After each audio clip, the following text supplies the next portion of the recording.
Life's end. Isn't it beautiful? It's almost tragic.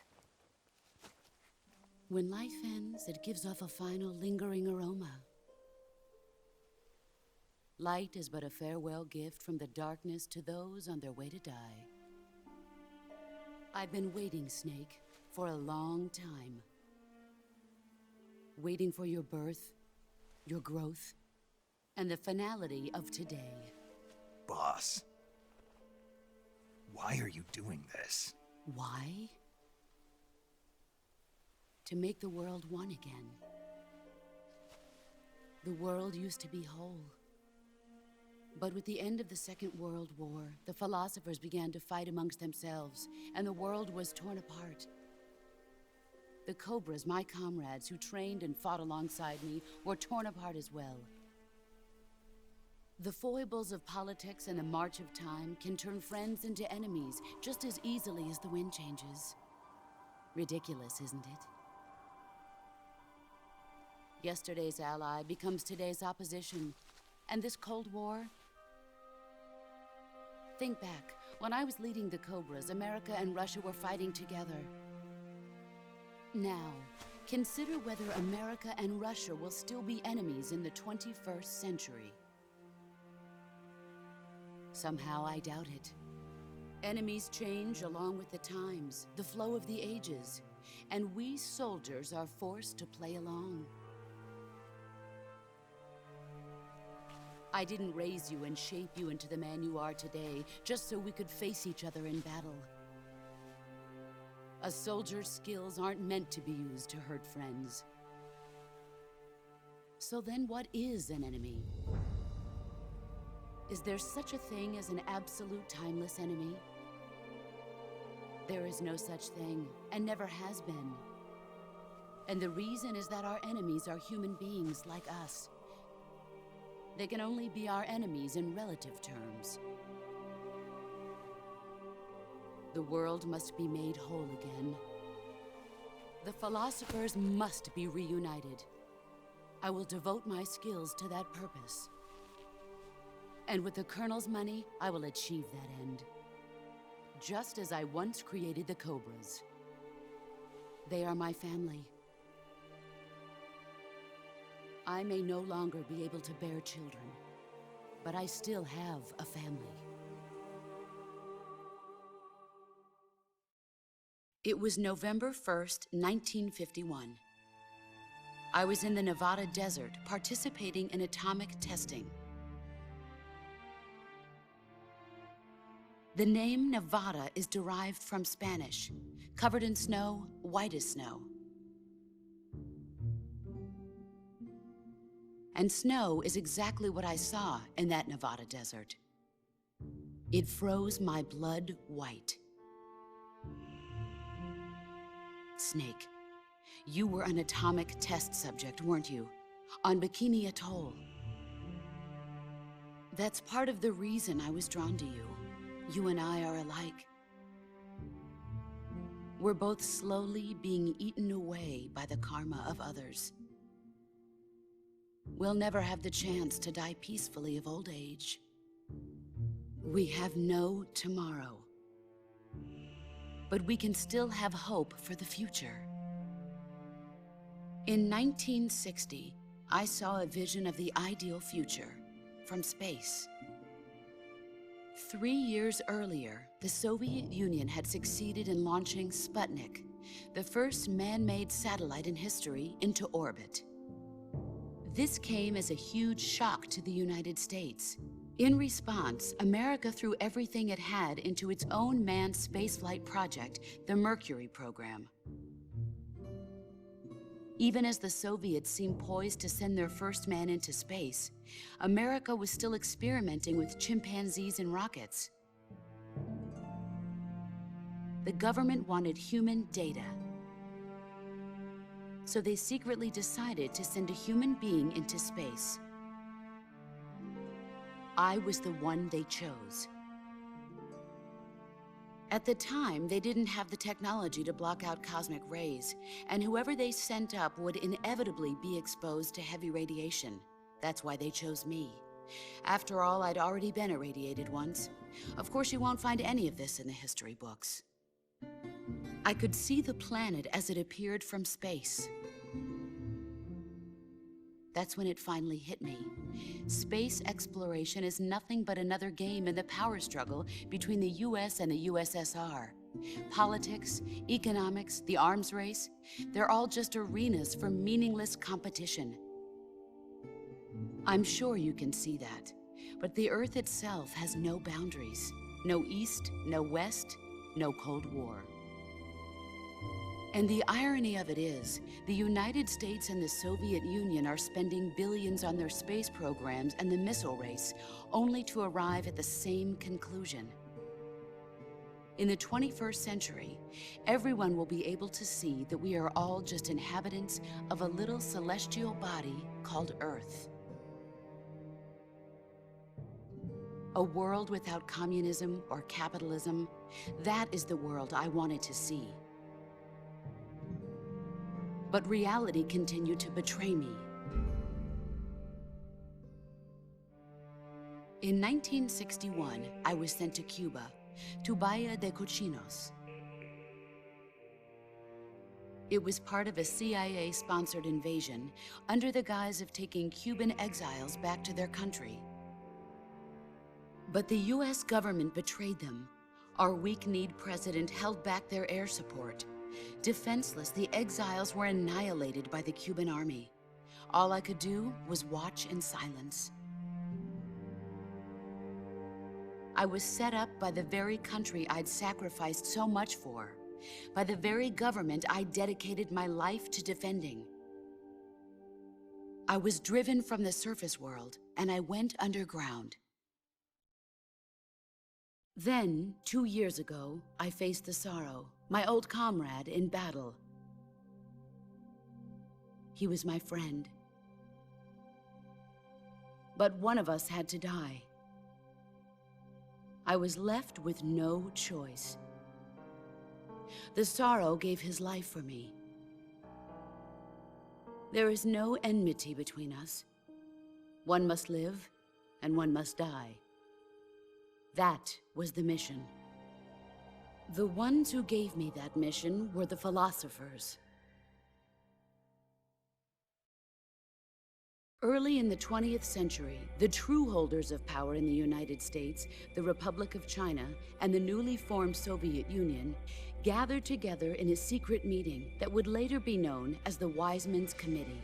The secret pact they formed there marked the beginning of the philosophers. But the last of the original members died in the 1930s. After that, the organization began to run out of control, and the Wise Men's Committee degenerated into a mere shell of its former self. The philosophers of today have no sense of good or evil.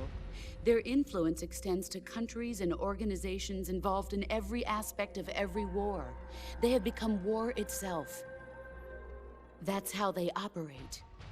The sacrifices of war cause a shift in the times. This shift leads to renewed conflict, and in turn triggers the next war.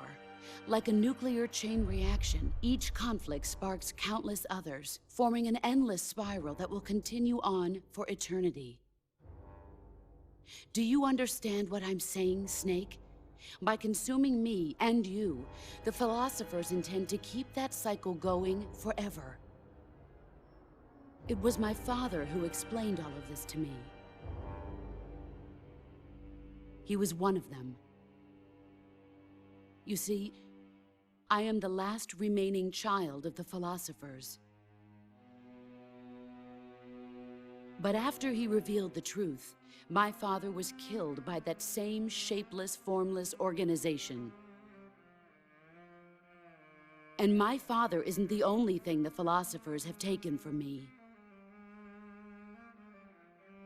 In June of 1944, the Cobras and I took part in the landing at Normandy. We'd been given a top-secret mission to locate and destroy enemy V-2 rocket installations. I was pregnant at the time. The Sorrow was the father. I gave birth on the field of battle. a beautiful baby boy. But my child was snatched away from me by the philosophers.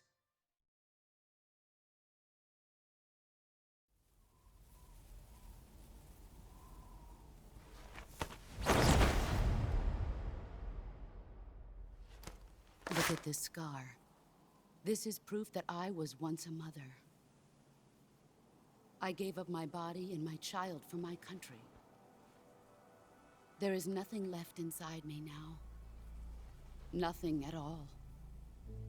No hatred, not even regret. And yet sometimes at night, I can still feel the pain creeping up inside me, slithering through my body like a snake.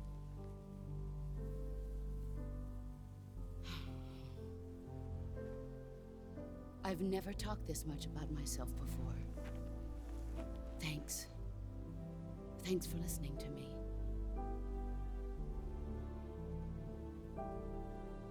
I feel content. Snake?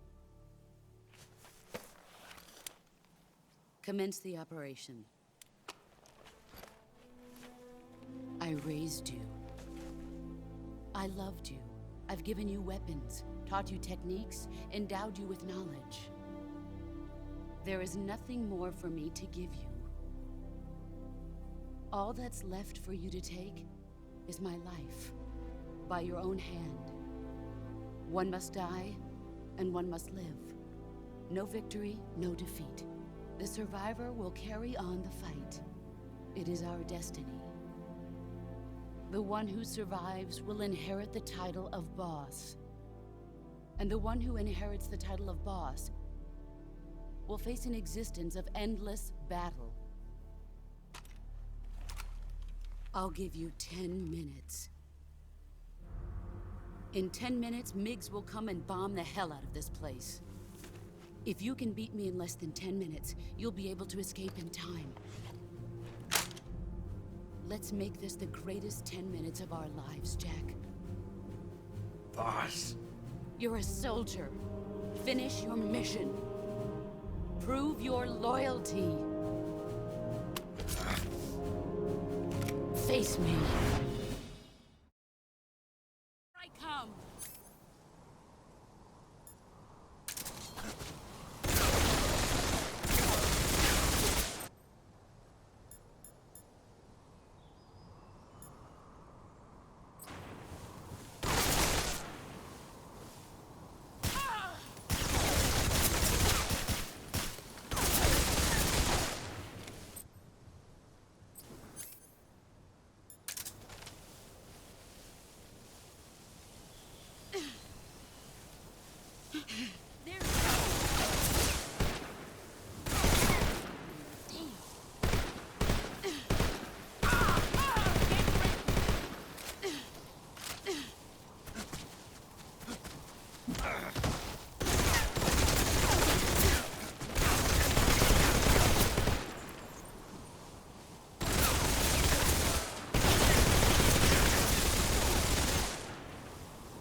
Is that all you've got?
Nice try.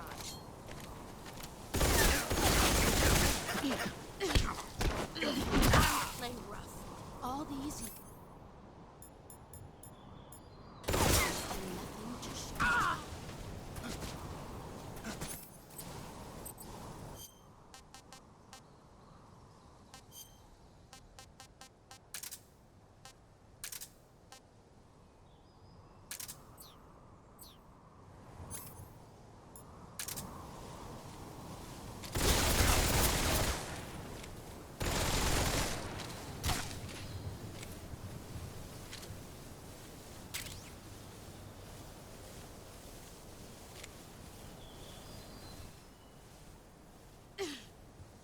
Get ready!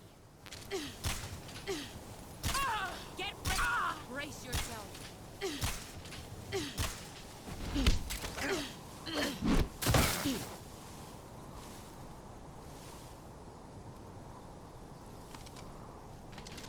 I'm disappointed. 5 more minutes.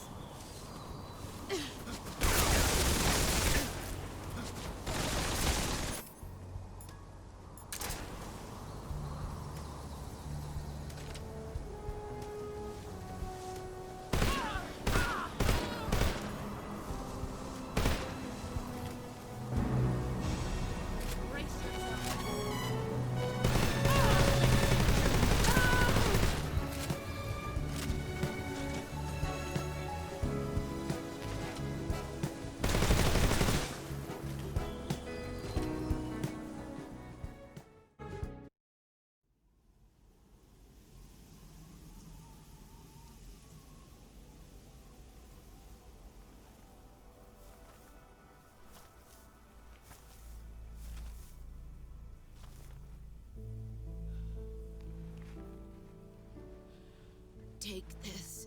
Keep it safe.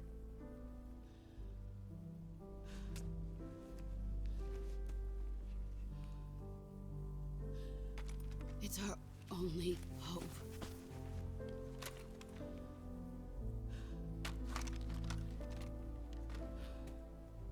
A patriot? Why are you giving me this? Jack. Or should I say, Snake? You're a wonderful man. Kill me. Kill me now. Do it.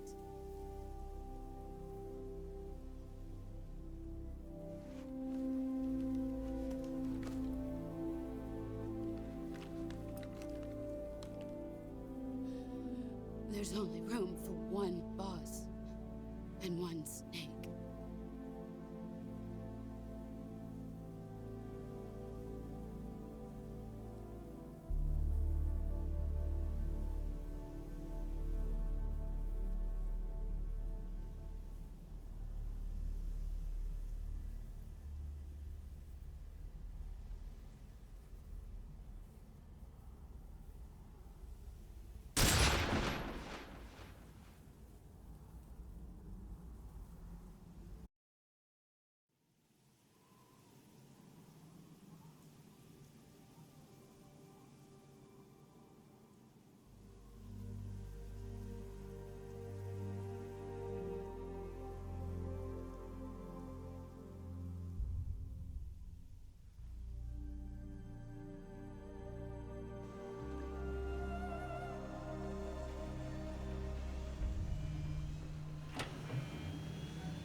Ready to go, Snake?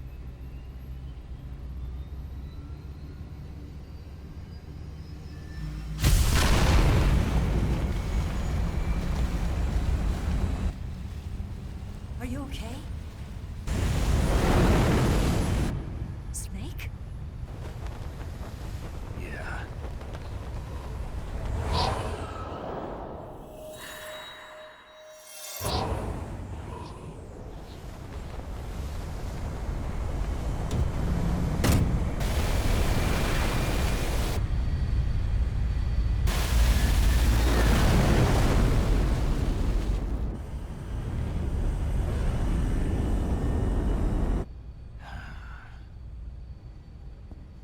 I told you you could trust me.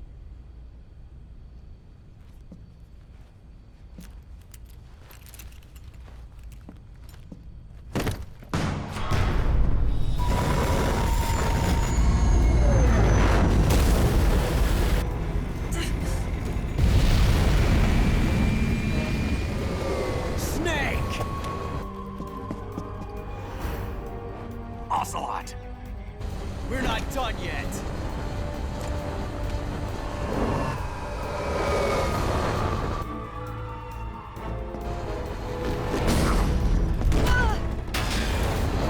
Damn!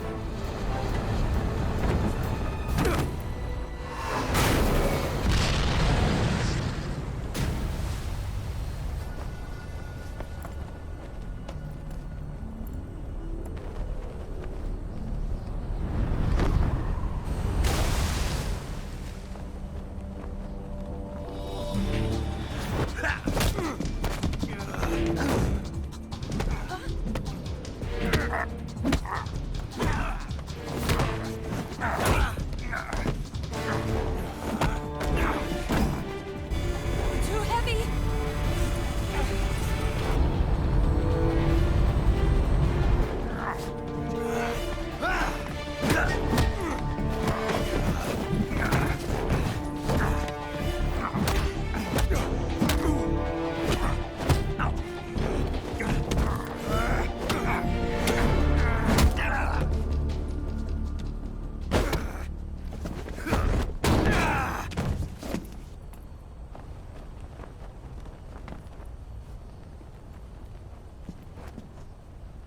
Snake, try to remember some of the basics of CQC.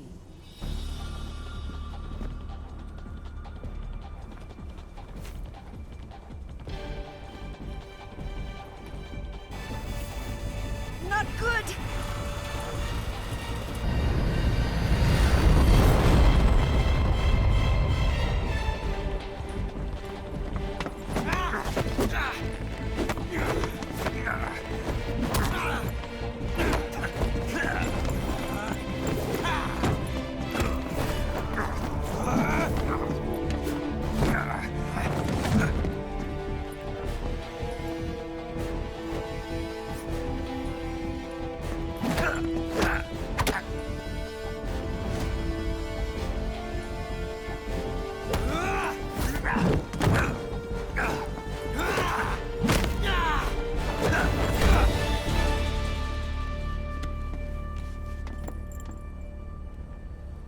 I picked up a few new moves.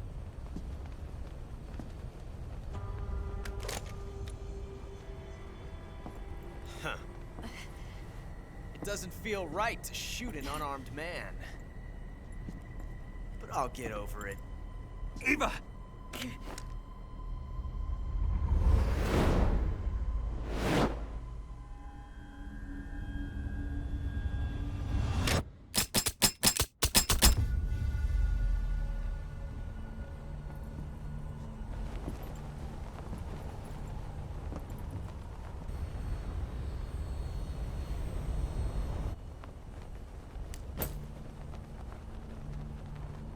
What do you say to one last showdown?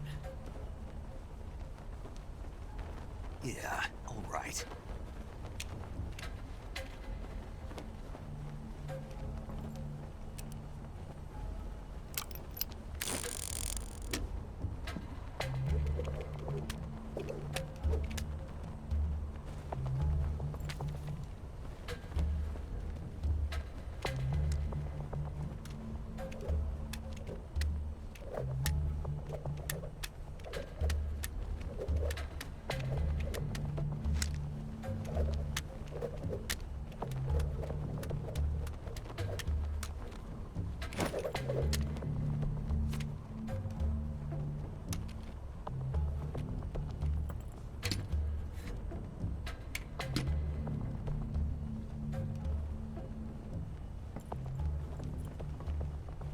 What's your name? Snake. No. Not that name. You're not a snake, and I'm not an ocelot. We're men with names. My name is Adamska. What's yours? John. Very well, John. Plain name. But I won't forget it.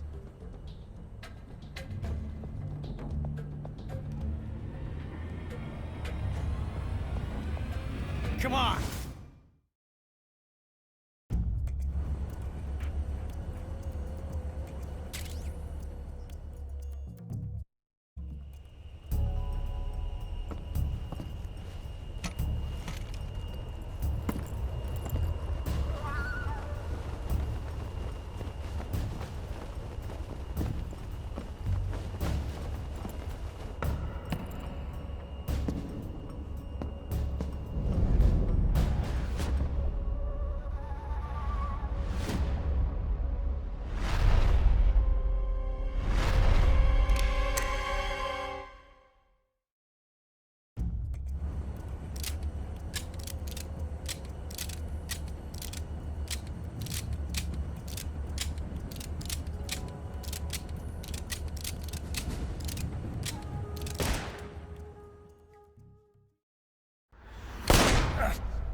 It's a blank. Oh, that was fun.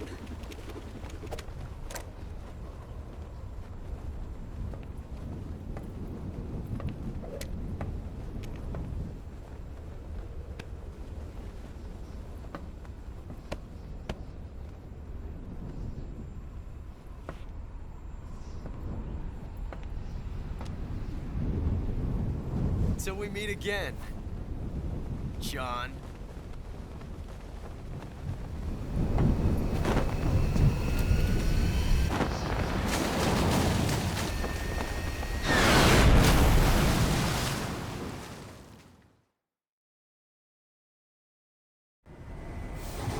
Snake! Give me a hand! Pull!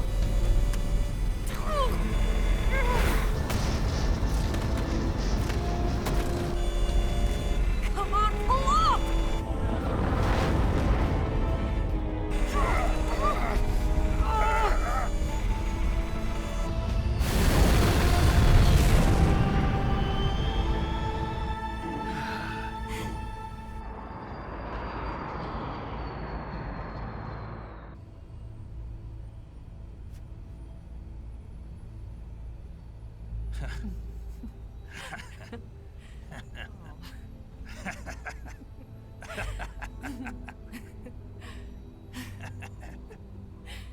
We made it. Yeah, we sure did.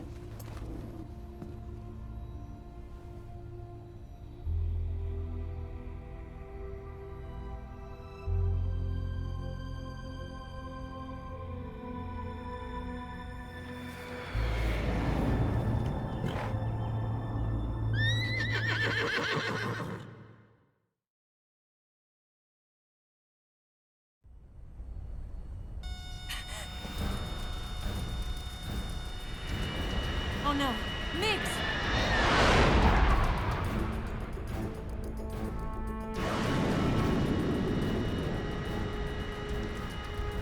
There's no way out! What are we gonna do? We've come too far to let them stop us now. Those things have got to be armed. It's no use. There's no way we can outmaneuver them.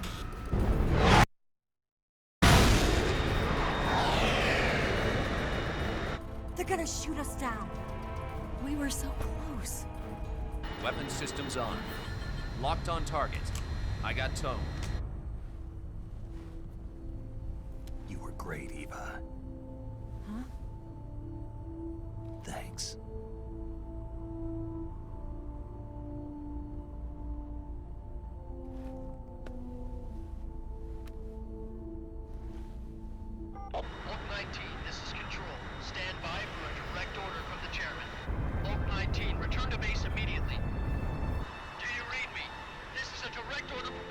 Khrushchev.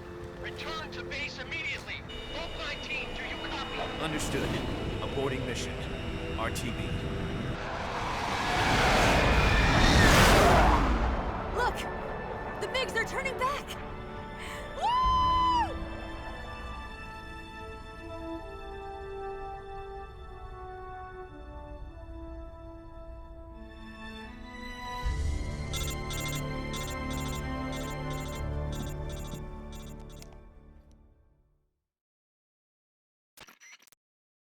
Well done, Snake. The MiGs disengaged. Most likely under orders from Khrushchev. Is this his way of helping us? Who knows? Maybe he didn't want things to get messier than they already are. The important thing is, you made it out alive.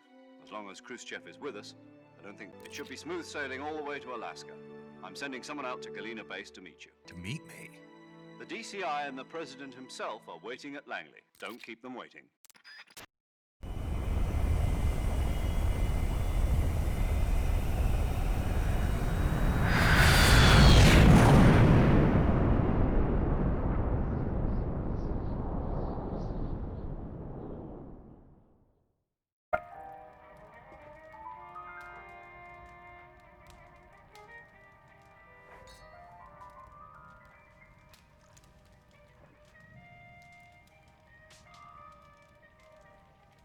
So what are you going to do now?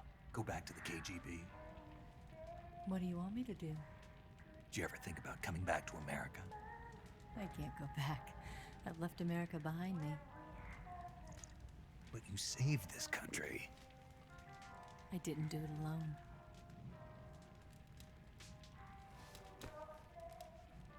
And I still owe you a dinner.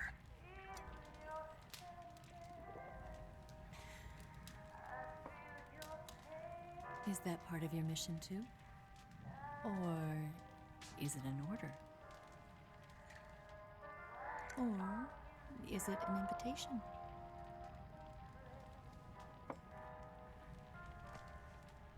Or a proposal?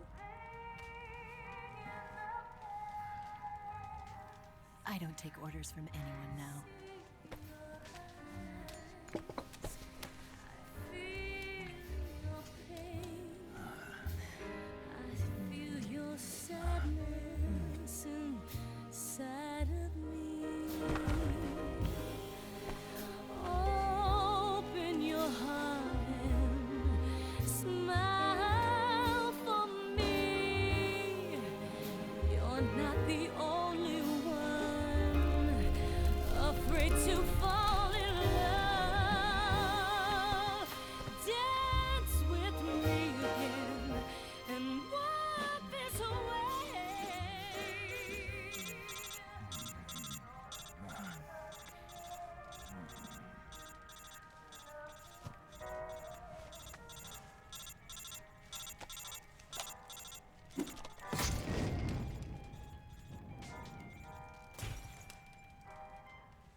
Scholars tell us that the first spy in history was the snake in the book of Genesis. In that story, it was Eve who was tempted by the snake in the Garden of Eden. But this time around, it was I who tempted the snake and got away with the forbidden fruit of knowledge. Forgive me, snake.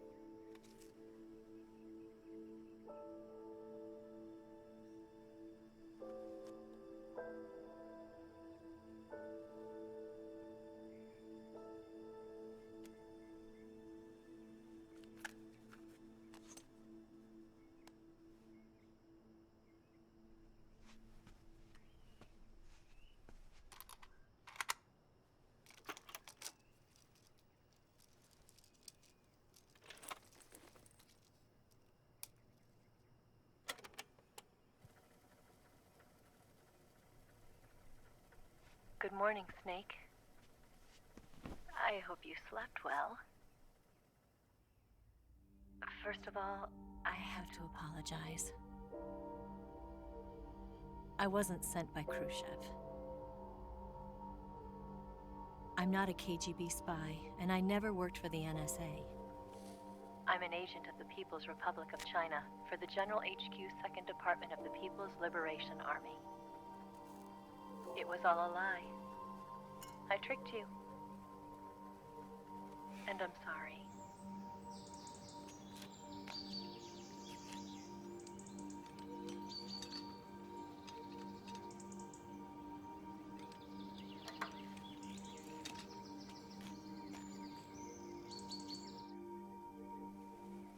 The philosophers still exist in China, too.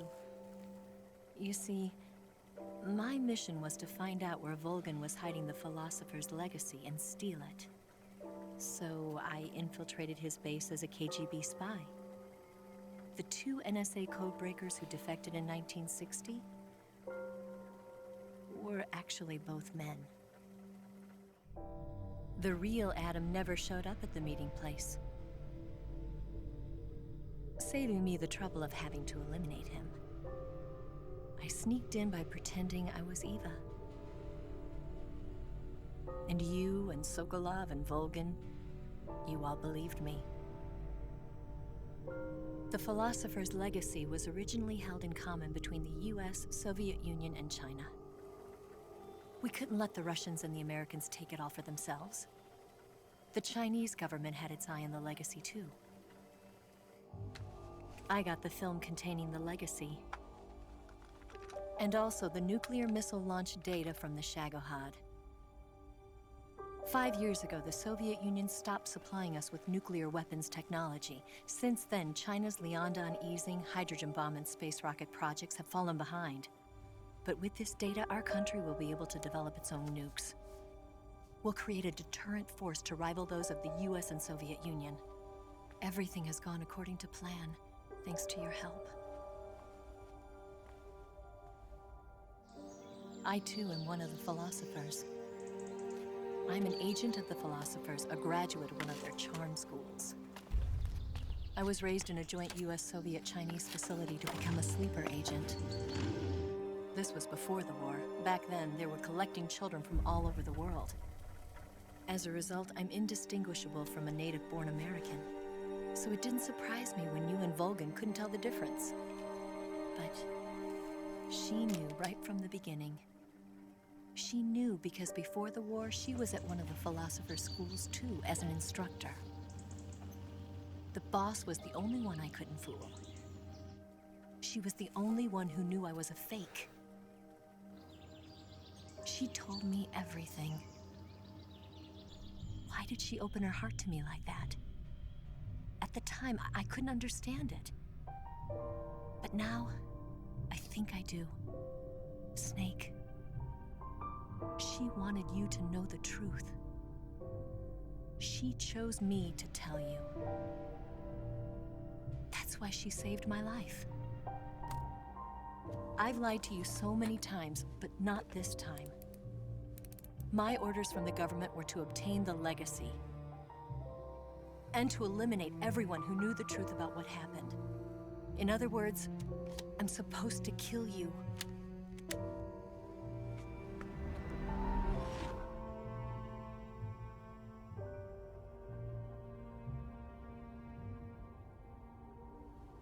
But I can't do it. Not because we loved each other.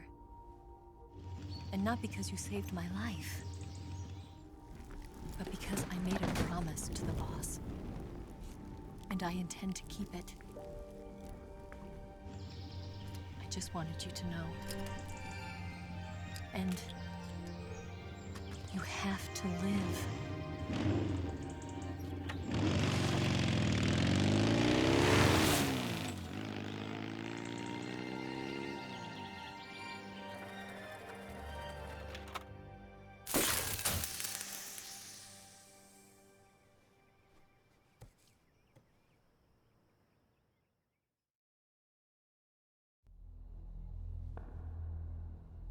Snake, Listen to me. She didn't betray the United States. No. Far from it. She was a hero who died for her country. She carried out her mission knowing full well what was going to happen. Self-sacrifice. Because that was her duty.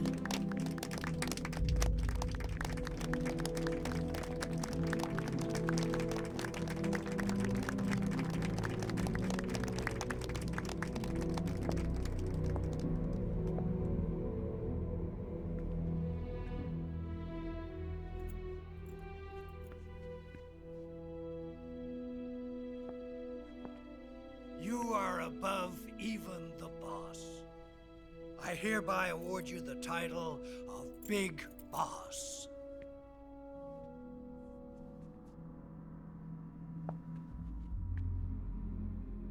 You are a true patriot.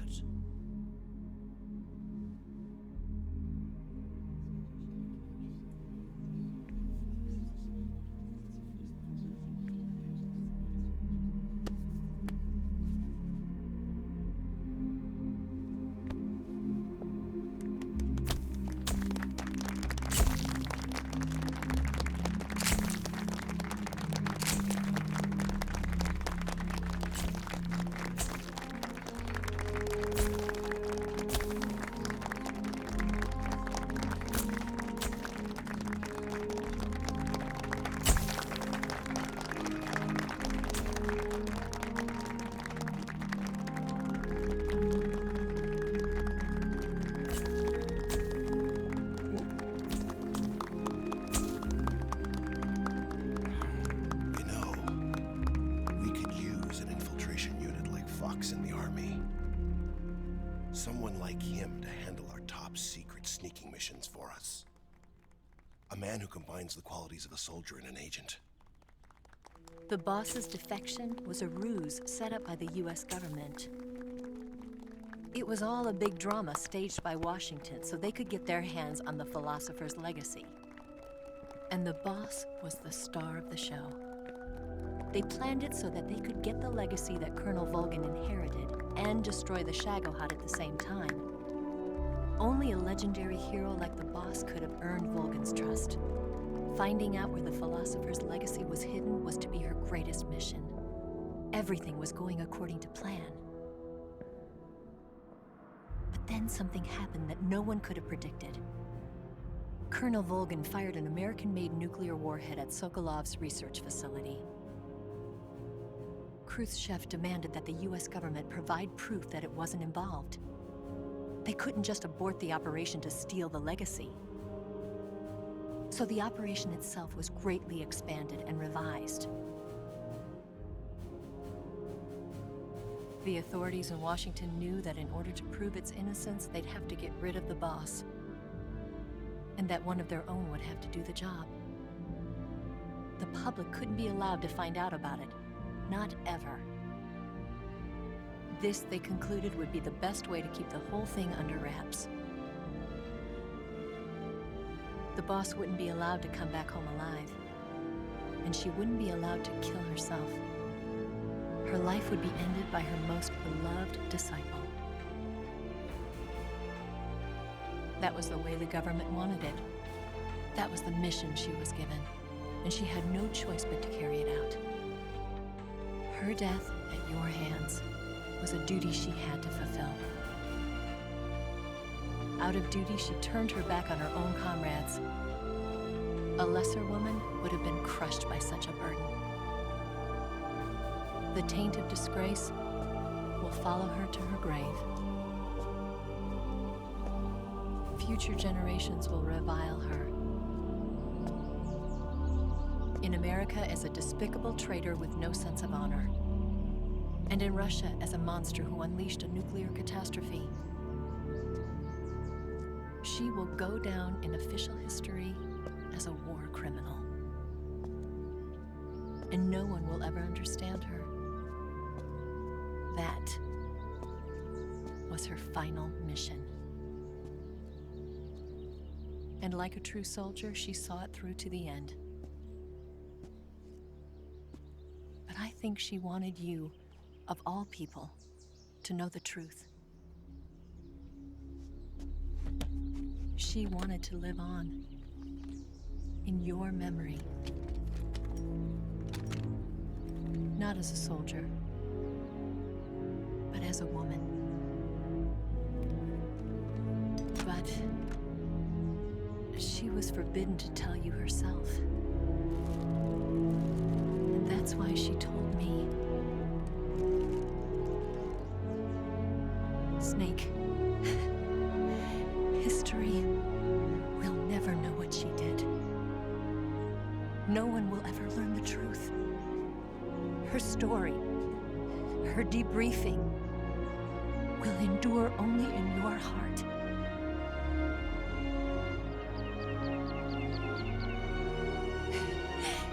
Everything she did for her country. She sacrificed her life and her honor for her native land. She was a real hero. She was a true patriot.